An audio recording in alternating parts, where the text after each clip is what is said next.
Hey, it's JC1424 once again with NASCAR 06 Total Team Control. In this episode of our season with Dale Earnhardt Incorporated, we're going to be completing race 24 of 36, which is going to take place at Bristol Motor Speedway for the Sharpie 500. In the last episode, we raced at Michigan International Speedway, and Martin Truex Jr.'s fish committed suicide. I started in last place, and I made it into the top 10. And then he took a pit stop, and after the pit stop, he was way back at the very back of the field again.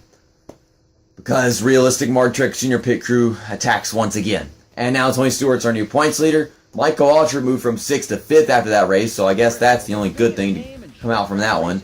Dale Earnhardt Jr. is going to be starting in pole in this race, so that's good. He only has 2 wins, and I want him to win a race, so if he can win this one, that'd be awesome.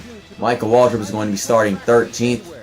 Which is okay. Hopefully he doesn't lose too many positions while I'm on my way up there, considering I'm probably going to qualify badly in a really tight track like this. But this is a short track. I have faith in how well we can do at a short track. Probably pass a bunch of cars, make up positions, possibly go 1, 2, and 3 for the first time. Can't believe we haven't done that yet. I'm beginning to wonder if we ever will, but yeah, let's go into qualifying with Martin Truex Jr. and see where we're going to start in this race. Here we come off of turn 4, so our first lap of qualifying here at Bristol Motor Speedway. Trying to run these corners as fast as I can. The car doesn't want to turn. Got really tight off of turn 2. Losing a bunch of time apparently. We're holding our line right here. I didn't even realize the mirror wasn't on. Our first lap has us 20 seconds, so that's pretty good. If you're asking me. But I would like to make it better. The car doesn't want to turn. That did not make any sense by physics standards at least, and the car won't turn. Complete and total shit at the second half of the second qualifying lap or whatever. So we're going to turn the driving aids back on, and we're going to start in 22nd in this race on the outside. So that sucks, but whatever. I'll figure out a way to get out of that situation. So Tony Stewart starting in 3rd. I need to get up there and pass him with Truex so we can take that points lead back. Also, for those who don't know, the chase, my voice is having stuff inside of it that makes it suck badly. Whatever. The chase begins 3 races after this one, if I'm correct, because we've got 24. No, this is the 24th race. We've got 25 and 26. So yeah, we have 3 races to go right now, and then the chase will begin. Okay, let's do this. Thunder Valley, under the lights, 40 laps. From the outside of Brian Vickers. Green flag is out and we are underway here for probably a really rough race if you ask me. Hopefully a good one at least. Still stuck on the outside trying to find a way out of this situation, but if I'm on the outside I can't do anything. Trying to find a hole. Okay, we're good. And Elliott Sauer just gave that right away to me. And so is Dale Jarrett. Got people leaving places for me to pass and crap. They're making it so easy at the moment. That's not going to stay the same. And at least we didn't get screwed over since the race started because we're on the outside. My car is being over aggressive. I'm just kind of letting out the gas, taking the corners the way I would in general. But these guys going slow in my car, not using the assist the way I expect it to. That's what happens. Michael Waltrip's on the outside over there giving away positions. Go figure. Don't rear end people, and you screwed up 2 drivers' races right there. Dang it, Truex. Oh, if you're letting out the gas at places I shouldn't be letting out the gas, and regardless, I still slam into people and ruin their freaking line. Okay, past Kevin Harvick for 15th place. Kyle Busch is up there. He's pissed after Michigan, so hopefully we don't piss him off any more than he already is. We get to passing him. See Michael Waltrip racing an alternate paint scheme of sorts. Speed pass car or something like that, I think. Dale Earnhardt Jr. still in the points lead. The race lead at the moment, so that's good. Hopefully he can stay up there. Tony Stewart's fallen from 3rd to 4th. I just helped Ryan Newman pass Michael Waltrip because there's nowhere to go. So I can't take the blame on that situation. Oh well. Okay, we're going to pass these 2 guys right here. Don't cut me off, Newman. Alright, one more pass will be in the top 10. That's on Ken Schrader. Ken Schrader's having a good race. This game is inconsistent. The good drivers don't always have good races, and the bad drivers don't always have bad races. I mean, In reality, every now and then bad drivers have good races and good drivers have bad races, but the ridiculousness is that I always see some bad drivers and some good drivers in the wrong places every race. It's just dumb. It's the reason why this is not as hard as it should be. Golly, this car is all over the damn place. I can't control it. It ain't letting me. It's up loose and then it's tight and then Kyle Busch lets me by without any contact, so that's good. Don't touch me, Edwards. God dang. Well, we're in the top 5, so that's good. I think Stewart just hit the outside wall right there. Speaking of him, he's fallen back to 5th now. Looks like Dale Earnhardt Jr. has the perfect car for this race. And this is Bristol, so yeah, Dale Earnhardt Jr. having a good car at Bristol and being a competitive force here is, I'm not sure if that's usual, but okay. Now, I just want to get past Tony with Martin Truex Jr., maybe a few more positions, because that'll help us out in the points and get back to the points lead. It won't be by very much either, but, you know. And then we can switch to Michael Waltrip, make up positions with him. He isn't too far behind. Hopefully, while we've been working with Truex, he hasn't been losing positions out of my sight. Whatever. Looks like Kenseth is trying to get around Dale Earnhardt Jr. He's on his tail at the moment. I think he's trying to get underneath him, and he might be able to within the next few laps. I'm going to pass Biffle, and that's going to be the end of it for Truex at the moment. At least with me, you know. Okay, there we go. Pass Biffle, and we can switch back to Waltrip.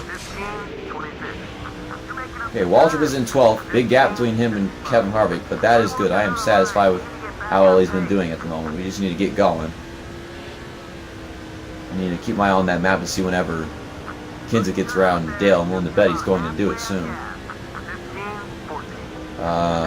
Hopefully Truex can stay in front of Tony Stewart until I get up there. I'm not sure how long it's going to last, but whatever. Okay. Contact with Kevin Harvick because he's not going fast and he's gotten me underneath him. Golly, this car is so much better at turning than Truex is. I'm not used to it. Okay, we got people coming off the track for pit road. Take their pit stops. Yeah, we're already getting near the halfway point. It's a really short race. Short tracks and all. Diving off the corner because that's just how the car functions. Okay, Truex is going down pit road. So I guess he has to be one of the first ones to pit. Dale Earnhardt Jr. is still in the lead, so that's good. He's trying to stay out as long as he can. I'm going to stay out as long as I can with Michael Waltrip to get him to lead a lap. That'll help him out in the points. And hopefully no one else stays out longer than Michael Waltrip. And then once Michael Waltrip's led a lap and one of my teammates is back on the track, most likely Martin Truex Jr., we can switch to him. I don't think I'll need to switch to Dale Earnhardt Jr. because he was in the lead. Hopefully he has a good pit stop. Let's not screw up Tony Stewart's entry to pit road. Oh my god! I saw Ryan Newman and Matt Kenseth wrecking during their pit cycles and shit. Way down on the apron.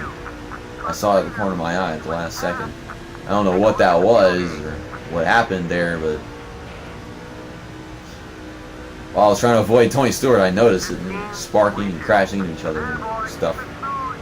Okay, well Truex is back out. We've led laps with Michael Waltrip, so we can switch to Truex again.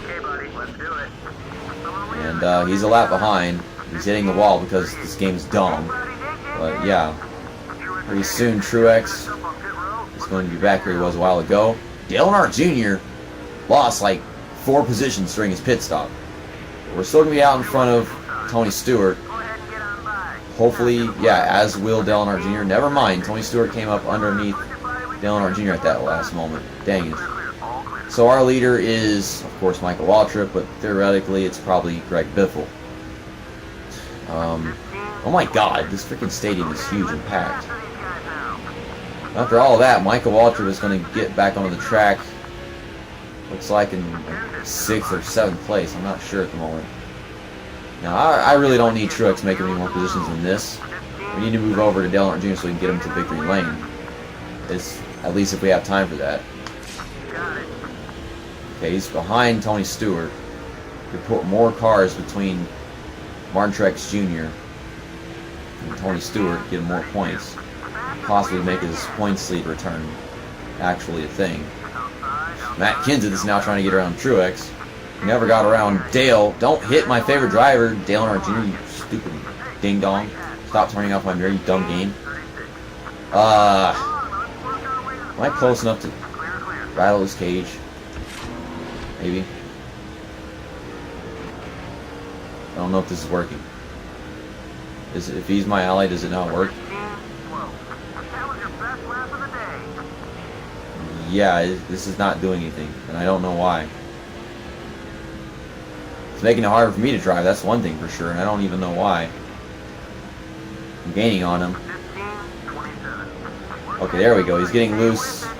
It's making him faster. What? So dumb.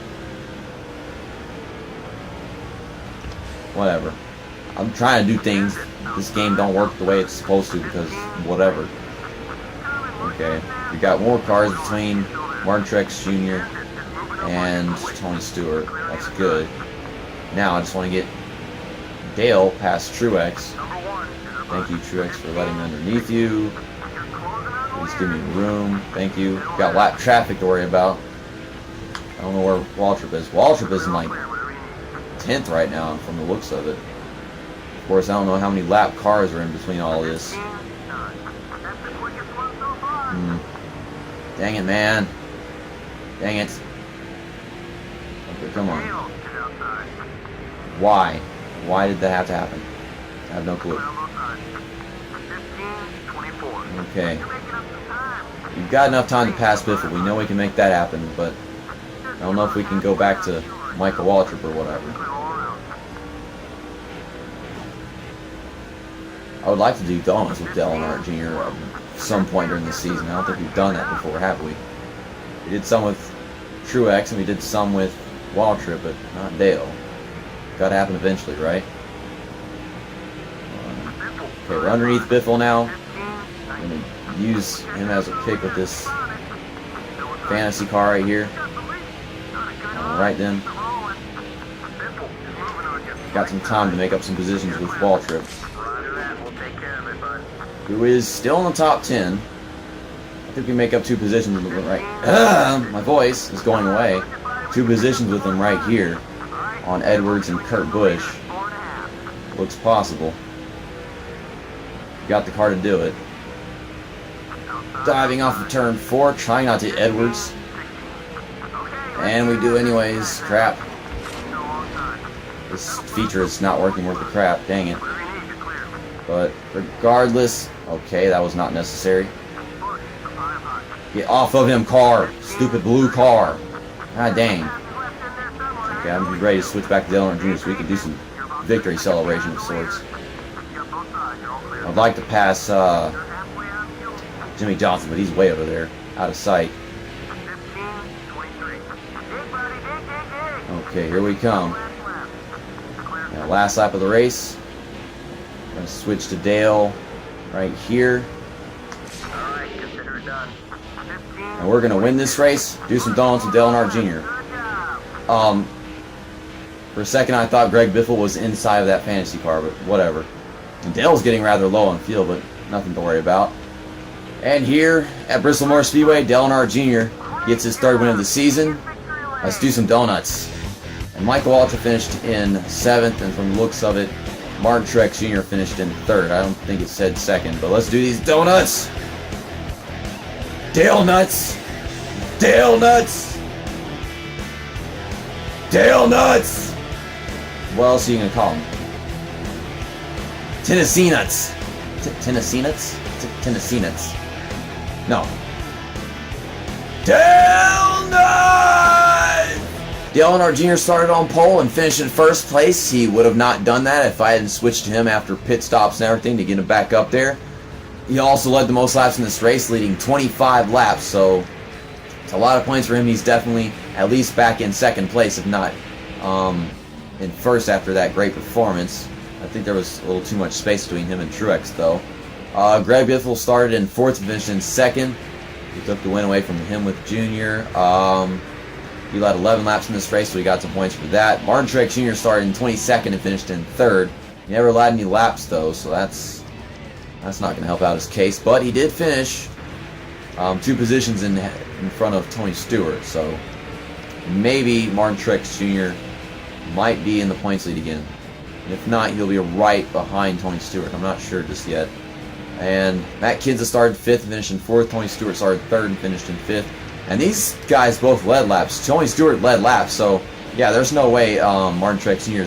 surpassed Tony Stewart in the point standings yet because of that bonus point right there.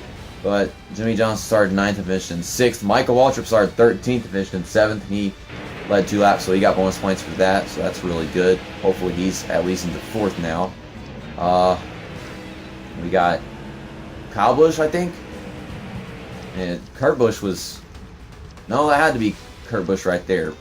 That's he started 6th and finished in 8th. Carl Edwards started 2nd and finished in 9th. And Casey Kane started 7th and finished in 10th. And you can look at the rest of race results if you would like to. Blah, blah, blah. Stuff. Numbers. Yeah. Okay, then. Bobby Labonte started 17th and finished in 43rd. And he only ran 36 laps. I think he got a DNF because everybody else had 39 laps ran. Only 37 people finished on the lead lap. And then we had these 5 guys right here that finished a lap down. And I guess Bobby Labonte couldn't make it to the end. That's really disappointing.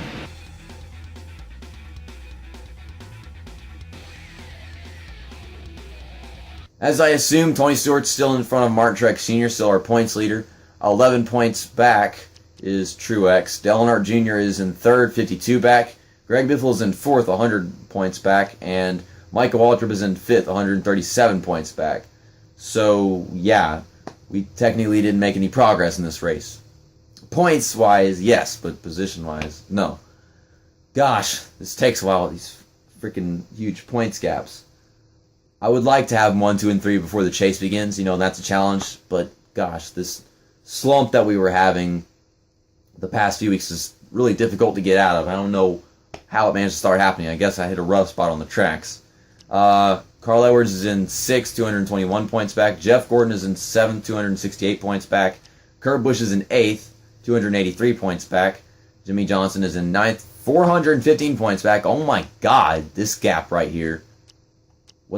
What on earth? And then we've got Matt Kenseth in 10th, 450 points back. Now, let's see. This gap right here is less than 100 points, and we've got 2 races. So can Kevin Harvick get back into the top 10 to make it into the chase and run for the championship? Not that he will win the championship. I guarantee you Kevin Harvick will not win this championship. There is no way. If anything, Tony Stewart's going to win the championship. If not one of, a drivers on my team. I want Truex to win the championship, Dale Earnhardt Jr. in 2nd, and Waltrip in 3rd whenever this is all said and done. But at the moment, it's not looking like that's possible. I'm kind of falling apart and trying to pick things back together or whatever. Gosh, why is Mark Martin such a terrible Roush driver? He's supposed to be good. After that DNF, Bob Labonte's in 21st, by the way. And looking at this stuff, blah, blah, blah. Drivers. Next up is California Speedway for the California 500. 20 laps long at nighttime. I really wish they'd race at Auto Club Speedway at nighttime again because that would be just amazing. You would knock off some of the heat at least. And race 25 of 36. So we got 2 races until the chase begins. Can we get them all 1, 2, and 3 before we run out of time or no? I don't know just yet. California, gosh, that's a really tough track for me in this game. I don't know what it is, but it's just really difficult. I feel like it's the AI and how they shift around a lot going through the corners and how loose the car gets if you touch the apron just the slightest bit. So, if you saw the first Auto Club race, you know that this could be a difficult race for me to run. It's an embarrassment. It's a night race, and I like racing this track at nighttime, but in this game, I suck at it. Oh well. Thanks for watching. See you next time. That's that. And episode over.